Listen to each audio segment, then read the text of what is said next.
the time. Thanks, Laskin Corla. I'm delighted this morning to support Deputy Sean Crowe and the Sinn Féin Party at the second stage of the 34th Amendment of the Constitution Neutrality Bill. I note that nearly 12 years ago, I supported, along with my then Labour colleagues, Sinn Féin's Neutrality Bill, and I reiterate that support here today. The principles of the bill and Deputy Crowe's bill are the same, namely the insertion of the principle of neutrality into the Irish Constitution, so that the Irish state cannot participate in any war, assist foreign states in any way to prepare for or to conduct such a war, and I quote, save with the assent of Dáil Éireann. The bill also reiterates in our Constitution that Ireland will maintain a policy of non-membership in military alliances like NATO, and by its nature, the Constitutional Amendment Bill, if passed, gives an opportunity to the Irish people to reaffirm Ireland's long history of neutrality. Given, of course, the history of oppression of our people by British ruling elites, it's striking how deeply ingrained in our history is our attachment to the principle of neutrality. Over the 2 centuries before 1922, of course, almost every year, some part of our island was proclaimed by the British authorities and subject to martial law.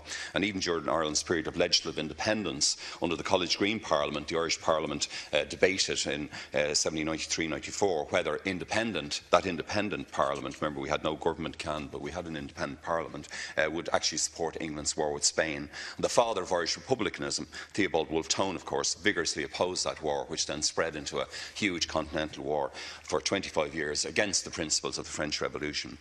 Clearly, the terrible deaths and enduring trauma of the First World War and the War of Independence from 1914 to 23 left an indelible mark on at least 50,000 Irish families and a revulsion to militarism and violence. The founder of my tradition, the Social Democratic Movement, our modern trade unions, of course, James Connolly, he bitterly opposed the First World War and was devastated when the German SPD supported the German dynasty and the capitalist elite in going to war with Britain. Of course, Connolly wanted working people in all of the European countries, if they had to go to war, to turn their guns on the ruling classes who led us into a holocaust of perhaps 80 or 100 million dead over those decades.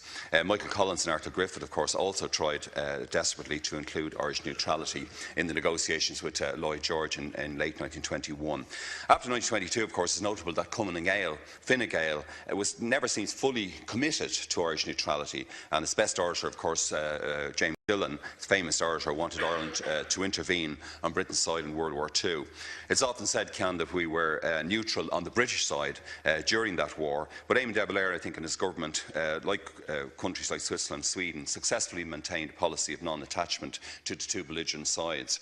And we recall, of course, the great heroism of the Irish Merchant Marine during that time in keeping the country supplied, and indeed the role of the infant Aer Lingus, which this government is now prepared to flog off to maintain our aviation connection in those years. De Valera's famous response to Churchill that Britain's necessity would become a moral code, forcing Ireland into an unwanted war, remains a classic text on the ethical basis for neutrality. Unfortunately, and we've heard again this morning, De Valera's Fianna Fáil heirs have not been committed in the same way as Dev was to that fundamental principle.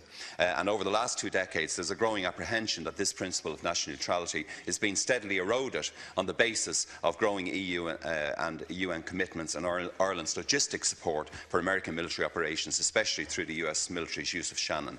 The present Taoiseach, indeed, Mr Kenny, in typical Fine Gael style, I think, has stated, and I quote, "The truth is, Ireland is not neutral, we are merely unaligned," end quote.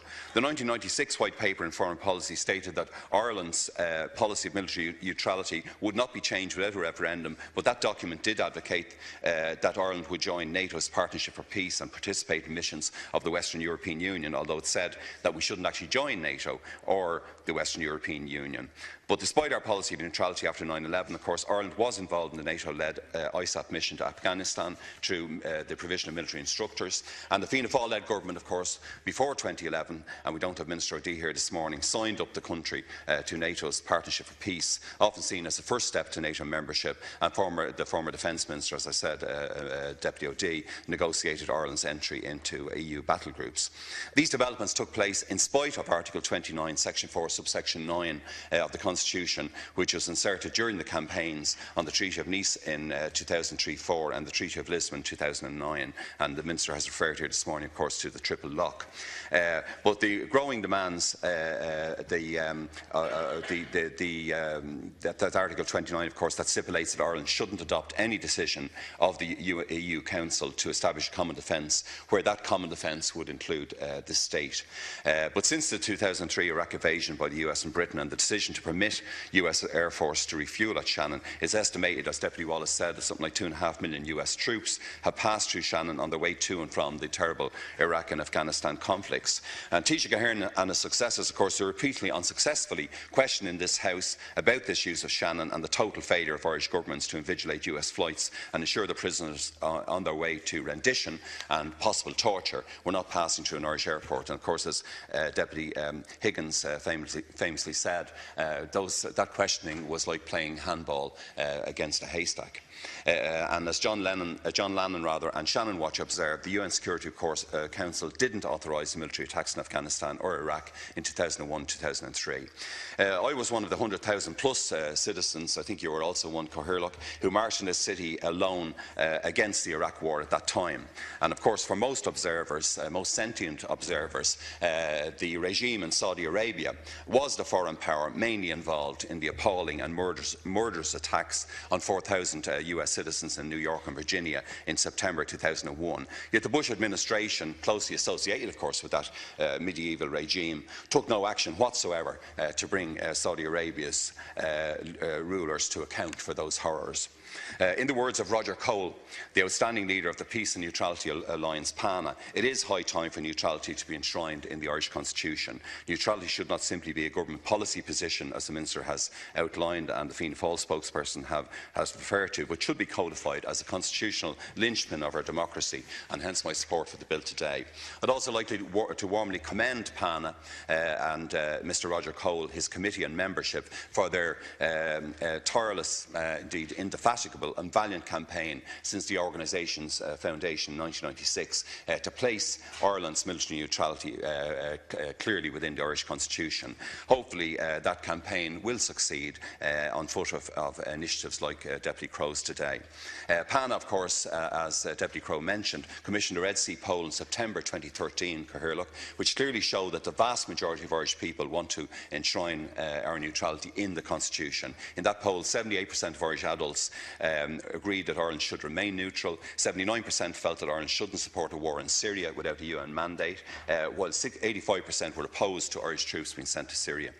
Mr Roger Cole has also rightly drawn attention to the 2011 Fine Gael Labour programme for government, which stated, and I quote, that we will enforce prohibition of the use of Irish airspace, airports and related facilities for purposes not in line with the dictates of international law, end quote. He's also highlighted the emergence of ISIS and the massive death toll and destruction which has resulted from the horrendous 2003 invasion of Iraq, and the fact that elements of the American elite, economic elite now want to fight a proxy war with Russia over Ukraine. I'd like to echo in support the comments that Deputy Wallace made about that terrible conflict. It seems incredible that the largest European country would be excluded from the developments which have taken place in our continent to enhance democracy and cooperation over the last 50-60 years. But clearly continuing mayhem in Iraq, Libya and Syria, and indeed situation in eastern Ukraine, should be a primary responsibility for a greatly enhanced United Nations organisation, and Ireland must avoid getting drawn militarily into these humanitarian disasters. So for that reason, Cathaoirleach, it's indeed timely that Deputy Crowe and Sinn Féin have presented the 34th Amendment Neutrality Bill to Dáil Éireann today.